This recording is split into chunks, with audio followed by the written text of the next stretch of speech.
What's up, lovely creatures of the galaxy? This is episode 185 of the Idiotic Sports Talk. I'm your host, Liam Gavin, coming to you live from my bedroom. And today I'm going to give you all the Week 3 recap around the NFL. We had a lot of drama, a lot of upsets, a lot of comebacks. What else? Just a lot of smash-mouth football. So let's break it down. We'll start with the Thursday game. Niners beat the Giants 30-12. Brock Purdy, 310, 2 touchdowns, no picks. Christian McCaffrey, 85 rushing yards and a score. Deebo Samuel, 6 catches, 129, a touchdown. And George Kittle, 7 catches for 90 yards.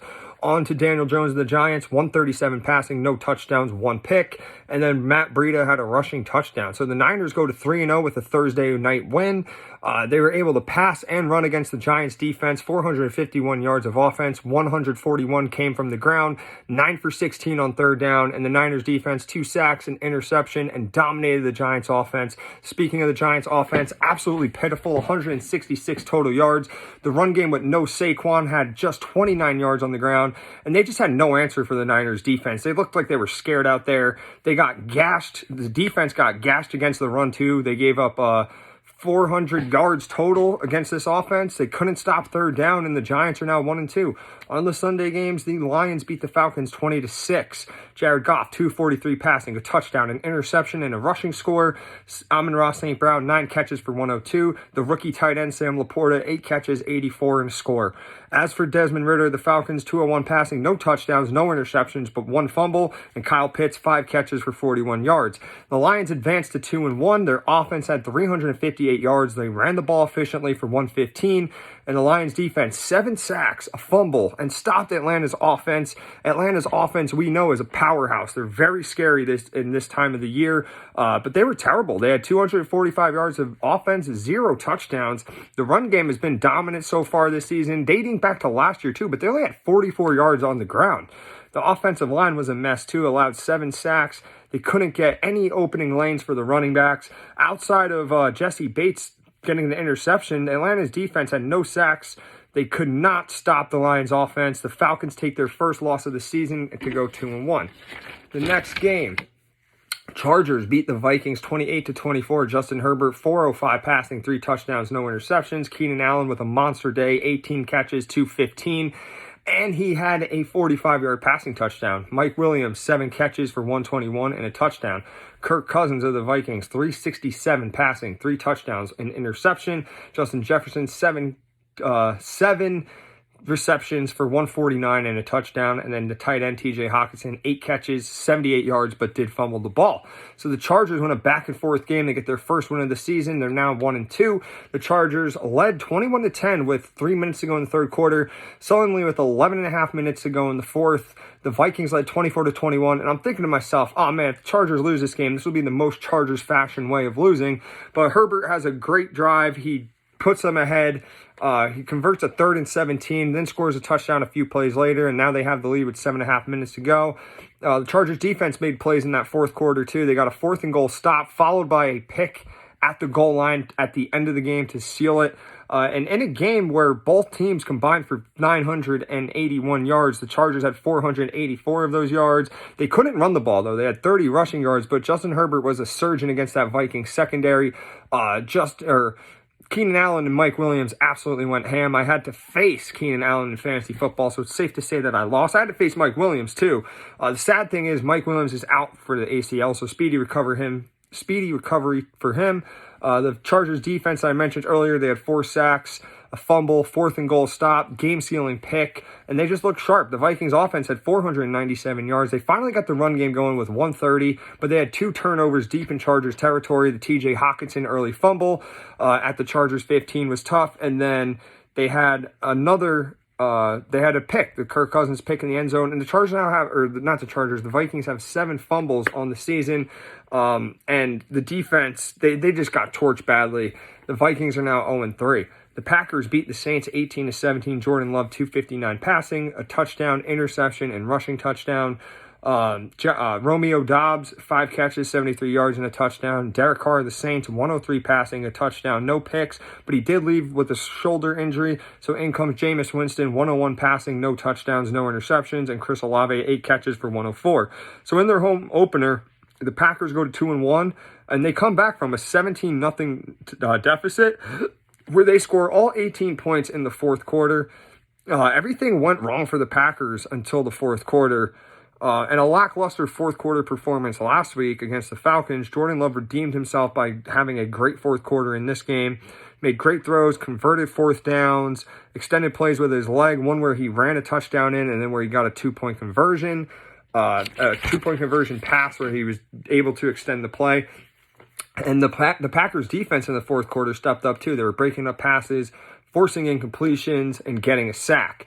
The Packers had 354 yards of offense with 95 rushing yards. Their defense had 4 sacks, and everything went right for the Saints until the third quarter when Derek Carr was sacked and left with a shoulder injury. Jimmy Graham got his first touchdown back in the Saints uniform. Rashid Shaheed had a return touchdown punt. And Chris Olave with an amazing one-handed catch, probably one of the catches of the year so far. But once Carr left and Winston came in, the offense went flat. They didn't have a rhythm established. And plus, there was crucial penalties by the offense in that fourth quarter. And speaking of penalties, Saints defense, they gave up major penalties in that fourth quarter to keep the Packers alive. The game-winning field goal was attempted by kicker Blake Group for the Saints, but it was missed as the clock ran out. And this game changed once Carr got hurt. The Saints offense, 281 yards. They failed to run the ball with just 77 yards. The Saints get their first loss of the season, and they're 2-1. The Texans beat the Jags 37-17. C.J. Stroud, the rookie, 280 passing, 2 touchdowns, no picks. The rookie Tank Dell, 3 catches, 145, and a touchdown. 5 catches for 145 and a touchdown. Dameon Pierce had a rushing touchdown. Trevor Lawrence of the Jaguars, 279 passing, 1 touchdown, 1 pick. Travis Etienne, 88 rushing yards and 50 receiving yards, and Christian Kirk, a touchdown catch. So the Texans get their first win of the season to go 1-2 after shocking their divisional rival on the road. The rookie quarterback C.J. Stroud and the Texans offense played a great game, 366 yards, 86 rushing yards, no turnovers, 9 for 15 on third down. Safe to say, as of right now, C.J. Stroud is the best quarterback of his draft class. The Texans defense also had a good game, a pick and a fumble, and not to mention the special teams.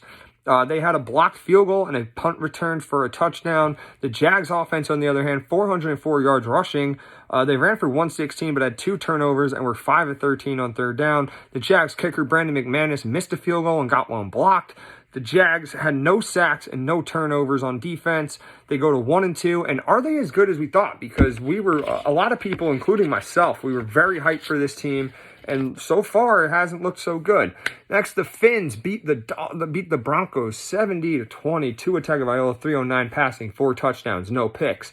The rookie Devin Achane had 203 rushing yards, 2 rushing touchdowns, and he had 2 receiving touchdowns. Raheem Mostert, 82 rushing yards and 3 touchdowns. He also had 7 catches for 60 yards and a touchdown. I had to face him in fantasy too. I got smoked clearly. And Tyreek Hill, 9 catches for 157 and a touchdown. And then the backup quarterback, Mike White, former Cowboy, he comes in, throws a touchdown pass. Russell Wilson of the Broncos, 306 passing, touchdown, and an interception.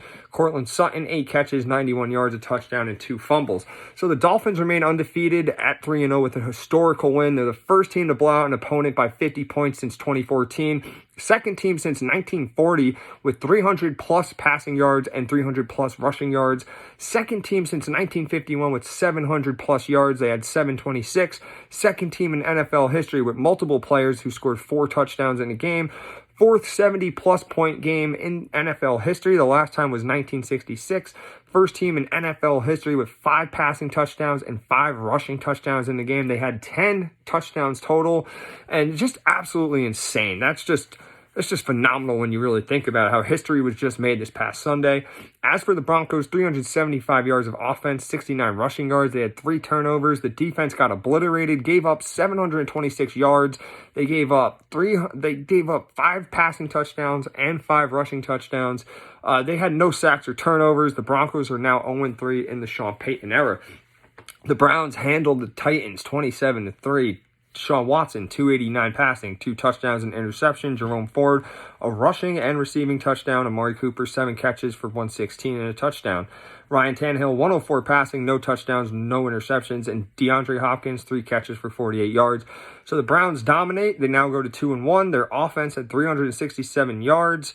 They had 78 rushing yards, and Watson had a bounce-back game. He looked like his old self. He didn't turn the ball over. The Browns' defense, 5 sacks. They shut down Derrick Henry and the Titans' run game. The Titans' offense was absolutely putrid, 131 yards total, 26 rushing yards. They were 2 of 12 on third down. 6 first downs they had 6 first downs while the Browns had, what did I write here? Well, the Browns had 23 first downs, so that's a big number.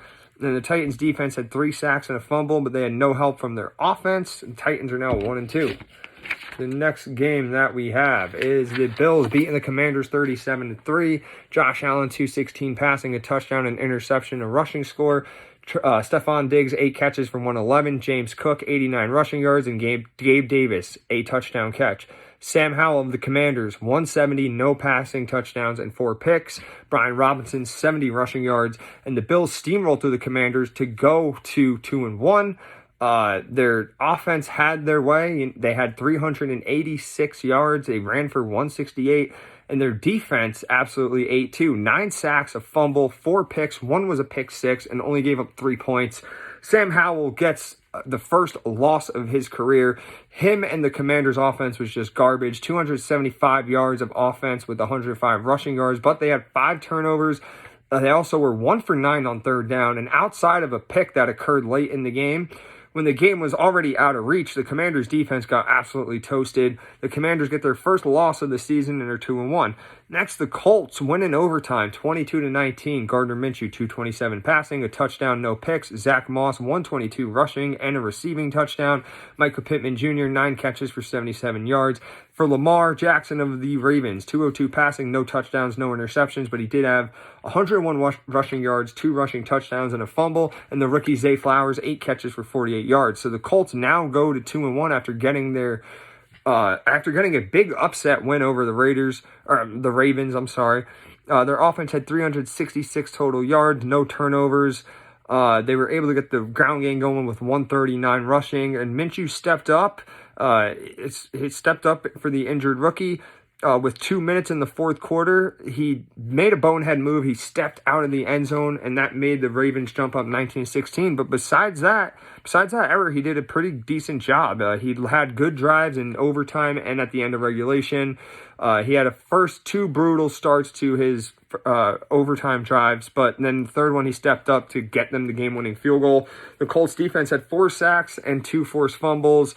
They made clutch plays down the stretch as well. After Minshew got a safety, it looked like the game was going to be out of reach. They forced a 3-and-out. They stopped the Ravens' offense twice in overtime, and they did a lot. Like once they didn't get a 4th-and-1 at midfield, the offense that is, and the Ravens had to punt right away.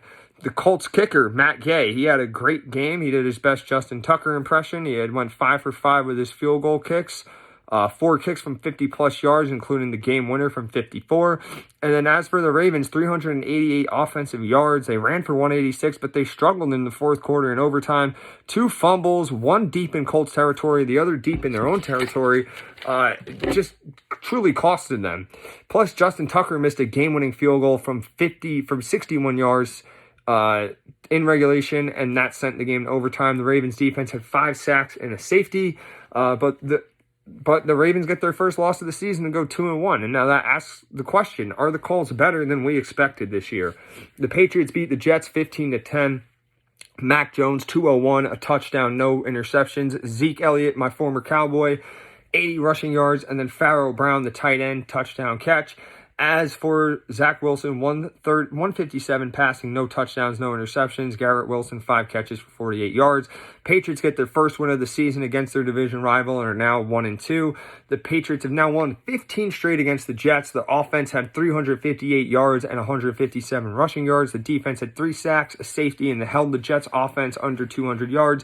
Zach Wilson and the Jets offense, they played turnover-free football, but they couldn't move the ball. They only had 195 total yards. The Jets offense is sad to watch. They need to sign a veteran quarterback ASAP.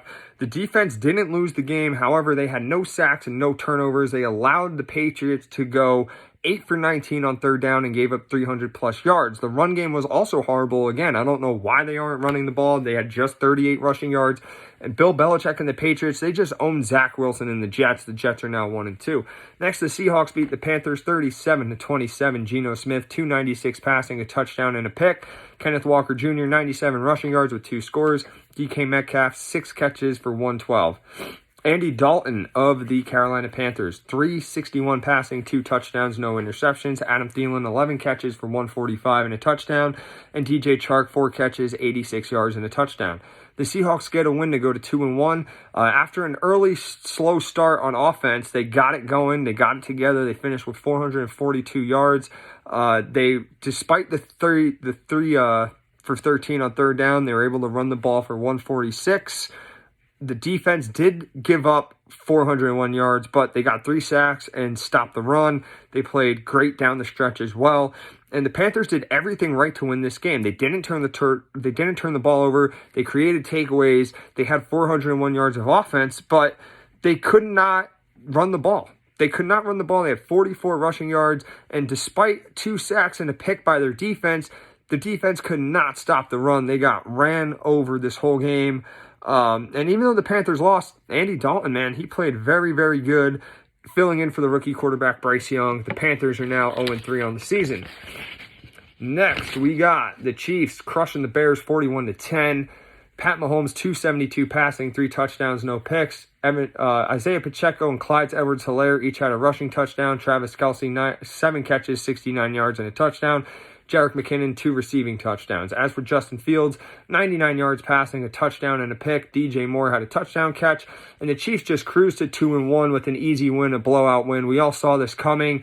The Chiefs had 456 yards of offense. They ran for 133. They were 10 of 14 on third down. The defense, 3 sacks, a pick, and a fumble. Taylor Swift was at the game because her and Travis Kelce are now a thing. I'm sure she had a lot to do with that victory as well. And as for the Bears, 215 yards of offense, ran for 116. Horrible time throwing the ball. Justin Fields will probably be off the team very soon.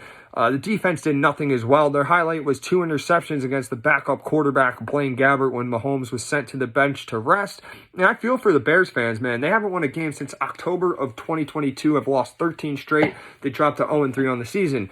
Next, the Cardinals beating my Cowboys 28-16. Josh Dobbs, 189 on the passing. A touchdown, no picks. James Conner, 98 rushing yards, 98 rushing yards and a touchdown. And Hollywood Brown, 55 catches for 61 yards and a touchdown. So Dak Prescott, 249 passing, a touchdown and a pick. Tony Pollard, 122 on the ground. Michael Gallup, 6 catches for 96 yards. So the Cardinals get their first win of the season after a huge upset over my boys. They're now 1-2 on the season. Josh Dobbs and the Cardinals offense showed up. 411 yards total with no turnovers. The run game went off. They had 2 touchdowns and 222 yards. The offensive line stopped the Dallas pass rush. The defense had 2 sacks and a pick in the end zone to seal the game. And this team plays tough every week. As for the Cowboys, they had a very slow start on offense. They picked it up and finished with 434 yards and 185 rushing yards. However, their red zone offense is garbage. They had to settle for field goals. They got stopped on 4th and goal, and they got a pick in the end zone to end the game. The defense got gashed against the run, too, and they couldn't get any turnovers. Penalties were a mess, too. 14 penalties for 107, completely undisciplined. They lost to a team that's supposedly tanking, but this Cardinals team is 2 fourth quarters away from blowing leads, and they're 3-0 if they didn't blow those games. I said the Cowboys play down to their opponent, and they do that every Sunday, or they do that every season. They do this, and they just get a loss to someone that they should have beat. But credit to the Cardinals, they showed up, they wanted it more. And I don't care that there was 3 offensive linemen out in that game and Trayvon Diggs. There's no excuses. You got to beat a team like the Cardinals, and hopefully this loss humbles them. They got served some humble pie. They need to improve from it. The Cowboys get first loss of the season to go 2-1. Next, the Steelers take care of the Raiders 23-18. Kenny Pickett, 235 passing, 2 touchdowns, no picks. George Pickens, 4 catches for 75 yards. Pat Freiermuth had a touchdown catch, and the rookie Calvin Austin III had a touchdown catch. As for Jimmy G of the Raiders, 324 passing, 2 touchdowns, 3 picks. Devontae Adams, 13 catches, 172 and 2 scores. And the Steelers get the win in Vegas to go 2-1. The Pittsburgh offense struggled at times, but they had 340 yards. They didn't turn the ball over, and the run game got going with 105 yards. Kenny Pickett also played very solid as well. The Pittsburgh defense did their thing again. 4 sacks and 3 interceptions. And although the Raiders had 393 yards of offense, Jimmy G had 3 interceptions, hurt their chances of winning. The run game also was very bad with 69 rushing yards. And free Devontae Adams, he deserves better. He's clearly a baller. But, and he's that Raiders offense. Without him, the Raiders wouldn't have any touchdowns on the night. The Raiders defense couldn't do much either. 1 sack with no turnovers. They're now 1-2 on the season. The Monday night games, the Eagles beat the Bucs 25-11. Jalen Hurts, 277 passing, a touchdown, 2 interceptions, and a rushing touchdown. A.J. Brown, 9 catches for 131.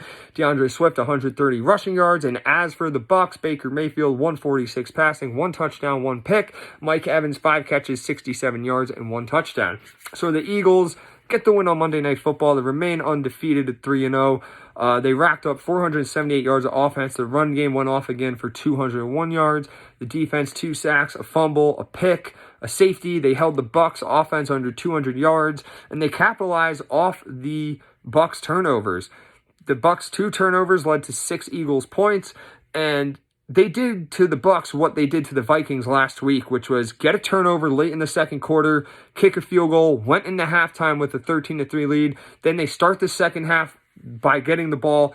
They score on their opening drive of the third quarter. All of a sudden, they're up 20-3, and it's like, what the hell just happened? Like, what? But this was so close, and now it's getting out of reach. Speaking of the Bucs, their offense was disgusting. 187 total yards, run game 41 yards, and they had 2 turnovers. They couldn't capitalize off Eagles turnovers. Matter of fact, the second pick that Jalen Hurts threw, the Bucs wound up giving a safety to the Eagles. The Bucs defense had 2 picks, but they got smashed by the Eagles run game. They couldn't stop the Eagles on 4th down. The Eagles were 2 for 3 on 4th down against this defense, and they also got no help from their offense. The Bucs get first loss of the season. They're 2-1. The final game was the final Monday game. The Bengals beat the Rams 19-16. Joe Burrow, 259 passing, no touchdowns, 1 pick. Jamar Chase, 12 catches for 141 yards. Joe Mixon, 65 rushing yards and a touchdown. Matt Stafford of the Rams, 269 passing, a touchdown, 2 picks. Tutu Atwell had a touchdown catch on the night. And in their rematch of Super Bowl 55, it was the Bengals who emerged as victorious. The Bengals get their first win of the season that they desperately needed to go 1-2. The offense got a slow start, but they picked up the pace in the second half, finished with 326 yards. The run game still struggled, just 67 yards of rushing. And Joe Burrow just seemed off still. 0 touchdowns and a sloppy pick early in the fourth quarter when they had a 16-9 lead. But luckily, that interception didn't turn to any points for the Rams. The Bengals defense had a great game, 6 sacks and 2 interceptions. The kicker, Evan McPherson, also balled out, 4 for 5 on field goals made. And the Bengals, he was responsible for 13 of the 19 Bengals points. The Rams offense had 340 yards, but they couldn't run the ball they only had 71 yards rushing. They had 2 picks by Stafford that led to 2 field goals for the Bengals. And they had a nice drive towards the end of the fourth quarter to make the score 19-16 in favor of the Bengals, but they couldn't recover the onside kick. The Rams defense had 2 sacks and an interceptions, but also didn't have help from the offense. The Rams are now 1-2 on the season. So that's it for my Week 3 recap around the NFL. Let me know what you guys think. What was your favorite game? Least favorite game? What game do you think was absolutely insane? Let me know. I love feedback. Remember to subscribe to my YouTube channel. Follow me on my Instagram. Take care. Have a wonderful night.